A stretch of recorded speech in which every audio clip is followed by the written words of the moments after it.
So there you go. So I'm gonna show you how to get extra mileage and power out of any engine, gas or diesel. Works for either. Make sure it's not an Atkinson engine. So if it's an Atkinson engine, you're gonna have some issues with the firing. If it's a normal 4-stroke, it'll work fine. You start with 1/4-inch copper line, and then you wrap it around the essentially like the catalytic converter. Let's see if I can get some light in there. The catalytic converter.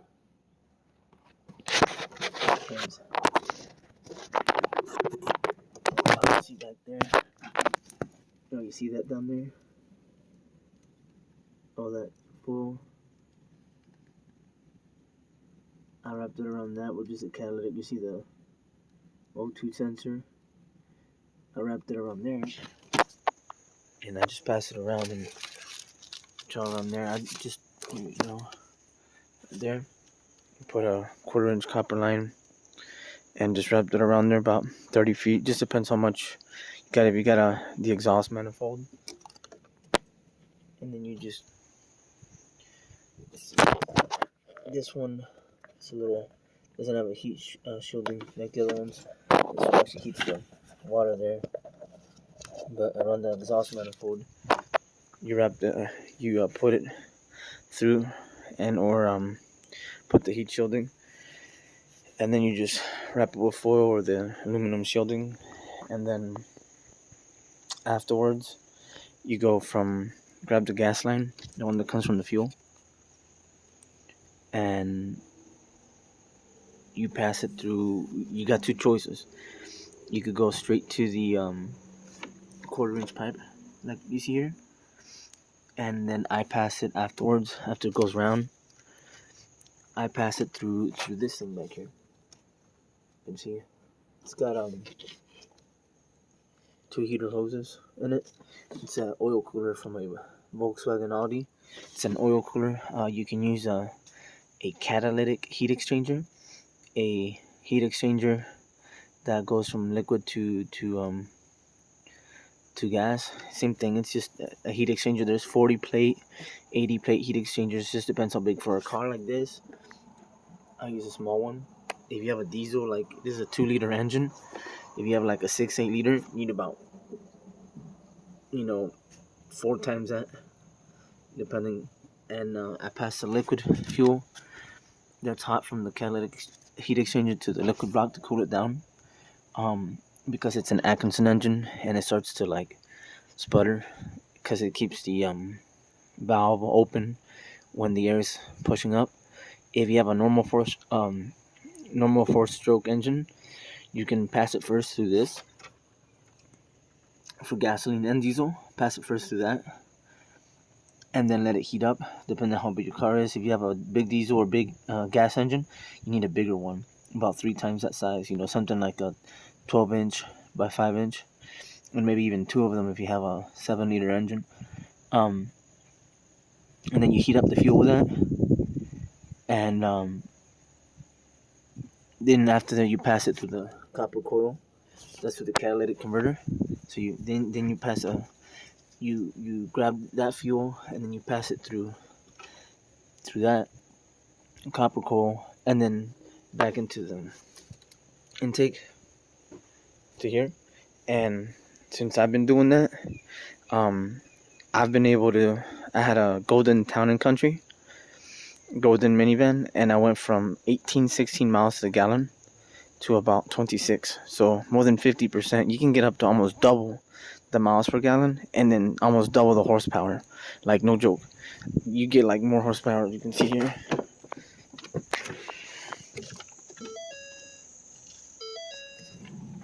There's how much miles to the gallon I'm getting.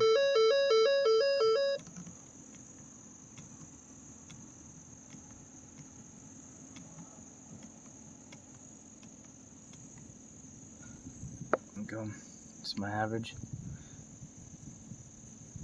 91. I drove that one kind of hard up the mountain This is my normal one that I usually get in city. It's like my city, 56 to 60 miles a gallon.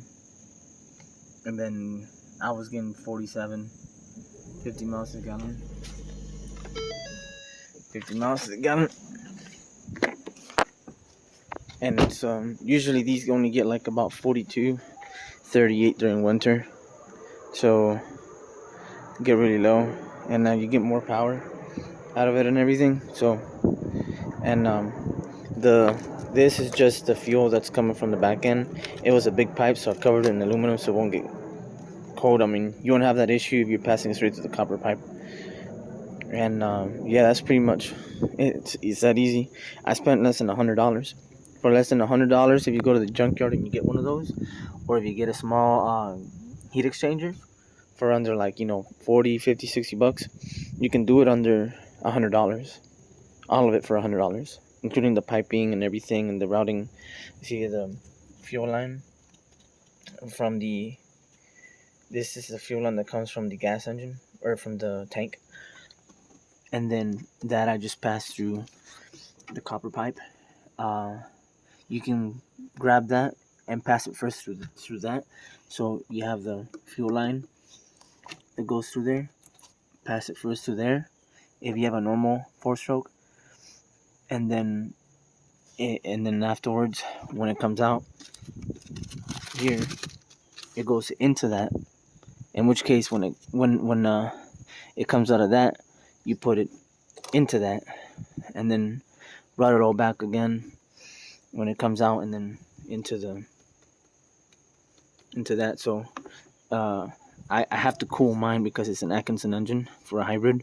If you have a normal engine, you just pass it the fuel and then pass it through that, and then it'll come out, and then you pass it through that, and then back into the there. Mine just goes straight from the gas tank to the copper tube to that one, copper tube to that one,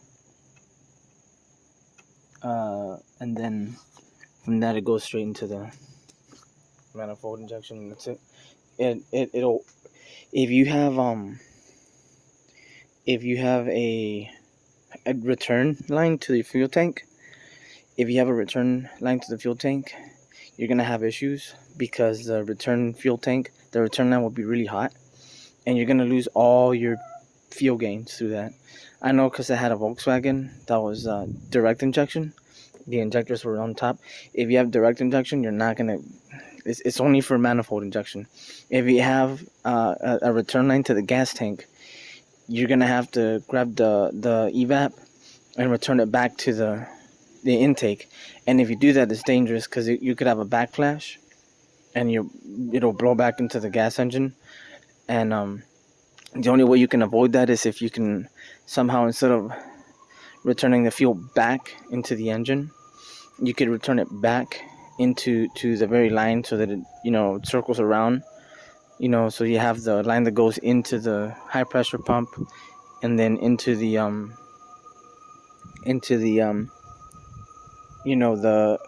high pressure pump into the injectors, and then from the high pressure pump there's a return line back to the tank. Just grab that return line, and the return line just hook it up, put a Y intersection, a Y, and return it back into the intake part so that the fuel just goes around.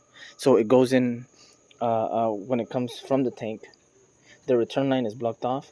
You just block off the return line and just return it from the one that comes from the tank.